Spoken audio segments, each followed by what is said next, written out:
Olá, sejam bem-vindos a mais uma Economia Descomplicada. Hoje vamos abordar o tema da pobreza. O que é, afinal, a pobreza? É o que nos vai explicar a Mariana Esteves. Bem-vinda, Mariana. Olá, a Mariana é doutoranda em Economia. Falamos de pobreza, um assunto que tem estado nas páginas dos jornais, nas notícias, recorrentemente. Quando falamos de pobres em Portugal, falamos em cerca de 2 milhões de pessoas.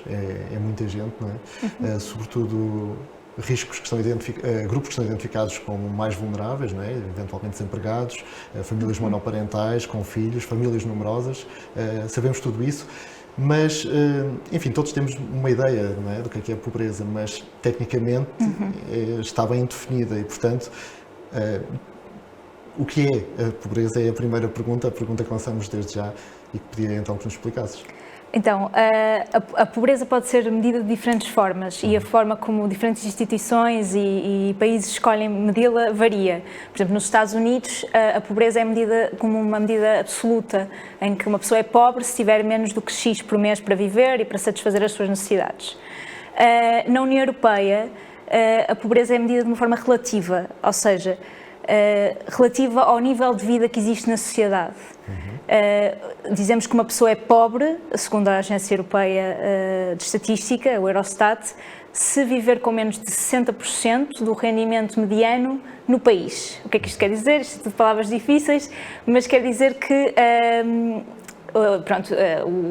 o rendimento que a pessoa tem disponível, portanto, depois de impostos e depois de transferências sociais, por exemplo, pensões de velhice, subsídios de desemprego, subsídios de doença, esse rendimento que a pessoa tem é superior a 60% do nível mediano do rendimento do país. Okay.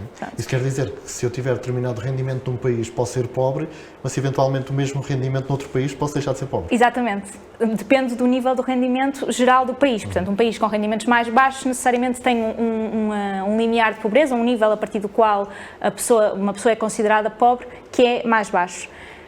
Este número, este limiar a partir do qual dizemos que uma pessoa é pobre também tem a ver com o número de crianças e de adultos que existe no agregado familiar, porque sabemos que partilhar uma casa com outro adulto ou partilhar uma casa com outro adulto e crianças ou só com crianças é diferente porque existem custos que são partilhados, independentemente do número de pessoas que estejam a viver na casa, como é o caso da internet ou da iluminação da casa, e existem custos que são variáveis e, portanto, as despesas com alimentação são maiores quanto maior o número de pessoas no agregado e as crianças, lá está, são dependentes. Roupa, calçado, etc. Não é? Exatamente, e as crianças não trabalham, obviamente, são dependentes do rendimento que os adultos responsáveis no agregado familiar tiverem. Portanto, esta ponderação que é dada pelo rácio de adultos e crianças é muito importante aqui também quando falamos de pobreza. Na prática, como é que se mede esta questão da pobreza? Então, na prática, vemos o rendimento que existe na sociedade, portanto, o rendimento que existe em Portugal, vemos qual é que é a mediana desse rendimento, ou seja, quantas pessoas é que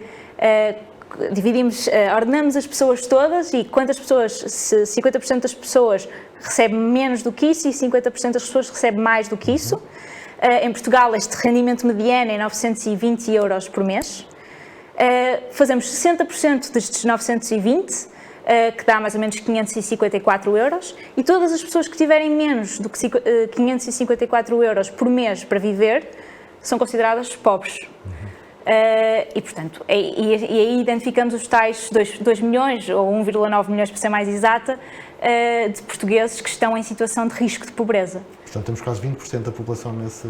Sim, uma em cada 5 pessoas, quase. E muitas pessoas estão ali, fala-se muitas vezes do limiar da pobreza, é o que é? As pessoas estão ali naquele risco? Sim, sim. Pois, lá está, porque obviamente que se uma pessoa ganhar 560 euros não quer dizer que não seja também pobre, enfim, é uma linha que definimos, porque por razões técnicas temos que definir uma linha, um limiar, mas claro que as situações de vulnerabilidade à volta dos baixos rendimentos em Portugal põem pessoas em situações de muita fragilidade, principalmente em situações de crise, como foi o caso da pandemia, que agravou especialmente o nível de pobreza em Portugal. Era isso que ia perguntar, como é que tem sido a nossa evolução? E se é influenciada também por esse tipo de situações, não é? Sim, Portugal e a União Europeia também têm feito um caminho de redução da pobreza na última década.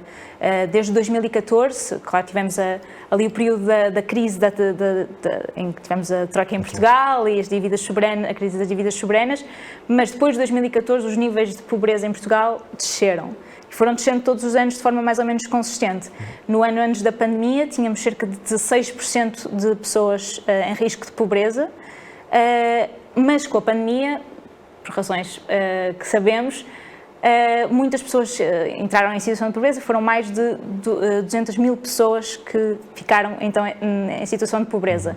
Portanto, houve um pequeno aumento. O que sabemos dos dados provisórios do INE, portanto, do Instituto de Estatística Português, é que agora já voltou a haver uma diminuição deste número de pessoas na pobreza.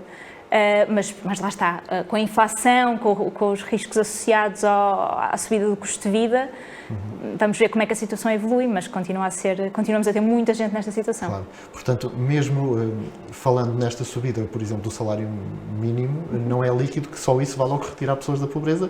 Diz, sobe os rendimentos, não é? Passam aquele valor que referias, mas não é assim tão linear, porque, enfim, o custo de vida também aumenta, não é?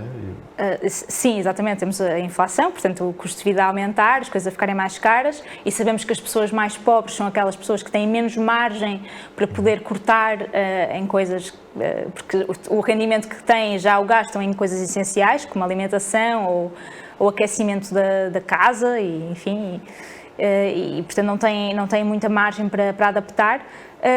Mas relativamente à subida do salário mínimo, também temos que pensar que cada vez mais as pessoas têm relações laborais, sem contratos, ou com com recibos verdes, e que, portanto, a subida do salário mínimo pode não abranger estas pessoas e portanto, que são normalmente as pessoas que estão em maior risco de pobreza, as pessoas que têm contratos temporários, as pessoas que têm relações precárias com o mercado de trabalho. Portanto, mesmo esse tipo de medidas têm que ser tomadas com essa consciência. Esses são os grupos com maior incidência da pobreza? São os que estão identificados como tal? Sim, e também são os que sofrem mais quando existem pandemias, ou inflação, ou guerras, ou tudo aquilo que... São mais expostos, exatamente. Mas quando falamos de pobreza, não é apenas uma questão económica, ou é? Não, a pobreza tem a ver com todas as dimensões da vida e, portanto, até agora falamos aqui de pobreza monetária, ou seja, se temos ou não temos dinheiro para viver, mas também é importante falarmos de privação material, ou seja, se temos uma casa com condições adequadas, se temos possibilidade de aquecer a nossa casa, se há umidade, se não há umidade, se temos liberdade de expressão no nosso país, se podemos estar livremente a viver a nossa vida. Todas estas dimensões fazem com que o Eurostat tenha considerado que a pobreza deve ser medida também com a dimensão de exclusão social. Portanto, tudo aquilo que possa levar à exclusão social de alguém também é considerado num indicador de pobreza ou exclusão social. E se considerarmos então esse indicador, existem... E agora explicar melhor esse indicador, que é uma pessoa está em risco de exclusão social se estiver em privação material, portanto com uma data de privações na sua vida que não tem a ver com o dinheiro necessariamente, ou se trabalhar menos do que aquilo que poderia trabalhar eventualmente. E, portanto, se estiver nessa situação, e se considerarmos estes valores todos, existe mais ou menos 2,5 milhões de pessoas em Portugal nesta situação. Muito bem. A questão do emprego, há pouco falávamos disso, mais de 40% dos desempregados estão identificados como estando numa situação de pobreza. Portanto, esta relação com o trabalho é muito importante, não é? Sim, a relação com o mercado de trabalho é provavelmente dos fatores que têm maior impacto no risco de pobreza. Sabemos, lá está, que a população desempregada é aquela que está mais exposta à vulnerabilidade. Apesar, eventualmente, de um ou outro apoio. Sim, o subsídio de desemprego, que permite que as pessoas possam aguentar-se no desemprego um bocadinho mais tempo, mas depois temos situações de desemprego prolongado e portanto, pobreza prolongada também, que deixam esta população numa situação muito frágil. Mas também livrar-nos aqui um bocadinho do mito de que trabalhar chega para sairmos da pobreza ou para não estarmos numa situação de pobreza, porque existem 10% dos trabalhadores em Portugal que estão em risco de pobreza. 10, 11%, vai variando assim nesse... Exato. Portanto, trabalhar não chega para sair da pobreza, muitas vezes. E tu que tens estudado estes temas, é uma questão uniforme ao país ou há assimetrias? Tens essa ideia? Há assimetrias, lá está, o mercado de trabalho é uma assimetria que se percebe bem, a relação que temos com o mercado de trabalho, se temos contratos temporários, se estamos num contrato permanente, ou se estamos desempregados ou empregados, obviamente isso afeta. A questão de género também é muito importante, porque se as mulheres têm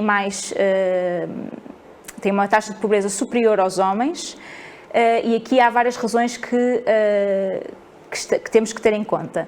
Uma delas é o agregado familiar. Uma família com crianças vai estar mais exposta à pobreza, porque se um casal até não é pobre, mas tem um filho, como tem que dividir o mesmo rendimento por mais um elemento do agregado familiar, pode cair numa situação de pobreza. E muitas vezes, quando falamos de famílias monoparentais, ainda é mais grave, porque o rendimento vem apenas de um adulto. E em Portugal, 80% dos agregados familiares das famílias monoparentais são compostas por o adulto responsável é uma mulher. Portanto, aí expõe também mais as mulheres à questão da pobreza. Outro fator interessante foi que sabemos que são as mulheres que tipicamente cuidam da sociedade e, portanto, quando existe alguma crise ou alguma necessidade de cuidar de crianças ou de outros adultos dependentes, normalmente são as mulheres que regressam a casa, que deixam de trabalhar ou que trabalham menos horas para poder cuidar de crianças ou de adultos. Vimos isso na pandemia, comparando o número de horas que uma mulher com filhos trabalhou a menos durante a pandemia. Este número de horas foi maior do que o número de horas que um homem com filhos trabalhou a menos. Portanto, lá está aqui a questão. As mulheres continuam a estar aqui mais em risco, não é? Mais expostas também. E essa assimetria sente-se em termos geográficos? Por exemplo, cada vez mais as pessoas fogem para as cidades, procuram emprego nas cidades, muitas vezes os salários são maiores nas cidades, por outro lado os custos também são maiores, não é? Isso nota-se depois em termos de viver no litoral, viver no interior? As regiões autónomas da Madeira dos Açores são tipicamente as regiões com maior taxa de pobreza no país. Mas a nível do continente existem também assimetrias. Normalmente o norte e o Algarve são zonas especialmente afetadas pela taxa de pobreza, com algumas flutuações, mas, por exemplo, o Algarve é um caso bastante importante de analisar, porque com estes choques que existiram na economia nos últimos tempos, tanto a pandemia como a inflação, que levaram muitas pessoas a ter que abandonar os seus postos de trabalho, principalmente se tinham vínculos precários, portanto, contratos temporários, ou trabalhavam em setores como é o caso do turismo e da restauração, que é muito, está muito presente no Algarve. Foi uma área particularmente afetada pela pandemia e, portanto, a pobreza também se refletiu aí. Muito bem, feito esse quadro, e o que é que estamos a fazer? Se é que temos estado a fazer alguma coisa para mudar este cenário ou não? Sim, existem metas de redução da pobreza. O combate à pobreza é internacionalmente visto como um desígnio europeu e nacional também. Portanto, a União Europeia em 2018 assumiu o compromisso de tirar 20 milhões de pessoas da pobreza. Não conseguiu fazer essa redução, ficou bastante aquém, só tirou 8 milhões, quase 9 milhões de pessoas da pobreza. Portugal tinha como meta tirar 200 mil pessoas da pobreza, conseguiu ultrapassar essa meta em larga escala, com menos 700 mil pessoas do que em 2008. Portanto, houve de facto uma grande redução da pobreza em Portugal. Podemos também pensar aqui que se calhar a imigração teve algum impacto nesta redução, que se calhar a meta não era suficientemente ambiciosa. Pronto, podemos refletir aqui nisto. Agora, para a próxima década, este era um desafio até 2020, para a próxima década, até 2030, queremos, a nível europeu, tirar 15 milhões de pessoas da pobreza e, a nível nacional, queremos tirar mais de 600 mil pessoas da pobreza. Portanto, reduzir a taxa de pobreza, que neste momento está nos 18%, para os 10%. Vamos ver como é que isto corre. Era muito importante que fizéssemos disto um desígnio nacional, porque, de facto, um país com uma grande população, parte da população em pobreza, é um país que tem também deficiências a nível do crescimento económico e do desenvolvimento económico e da coesão social, obviamente, e, portanto, para um país mais justo e mais digno, é necessário que se reduza os números de pobreza. Claro, portanto, o ser pobre não é um problema apenas de quem é pobre, preocupa-nos a todos que haja pobres no nosso país. Exatamente, lá está, é uma questão que afeta-nos, mesmo pensando de uma forma menos na questão da dignidade das pessoas e de um direito humano, que as pessoas têm direito a essa dignidade. A nível económico, a nível de desenvolvimento do país, é muito importante que haja uma redução da pobreza. Acaba por ser também um indicador, não é? Desenvolvimento do país. Sim, sim. Enfim, depois aqui há uma relação com a desigualdade, claro. Mas sim, claro que sim. E fica então lançada também essa meta, vamos lá ver como é que chegamos a 2030, se não houver surpresas pelo caminho, mais guerras, pandemias, enfim, que já são outros fatores que não conseguimos controlar, não é? Exatamente. Mariana, muito obrigado, marcamos encontro para um próximo, vamos falar sobre impostos. Impostos, exatamente. Muito bem. Fica também esse convite, junte-se a nós num próximo episódio. Obrigado e até à próxima.